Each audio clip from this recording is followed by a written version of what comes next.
Torej, znova poudarjam, za dolgotrajno sedenje morate biti, kot sem pokazal v prvih videih, čim bolj sproščeni v sedišču. Torej, brez napetih prisilnih položajev. A to pomeni, da delo v stoje ni dobro? Ne jemati stvari iz konteksta. Delo v stoje ima svoje pozitivne učinke. Ampak pazite, delo v stoje je že aktivno in vključuje neke napete položaje, statične položaje, kjer mora telo statično držati napetost mišic. To je super za določen čas.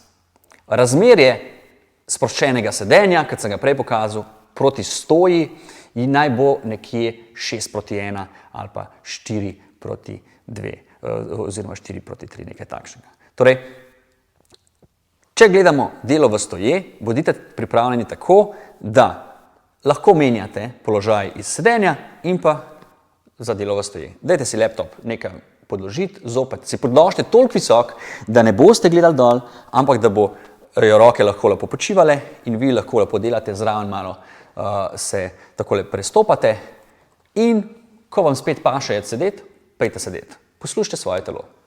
Nisem ravno oboževalec mnogih gadgetov in mnogih pripomočkov, ki jih potem drago kupujete za delo v pisarni. Te stvari se da vse narediti iz svojih domačih pripomočkov. Torej, dajte si podložiti z nečim, znajte se, dajte si knjige, dajte si nek stolček, karkoli na mizo in potem, ko vam paše se usesti, dajte stvar dol in se usedite.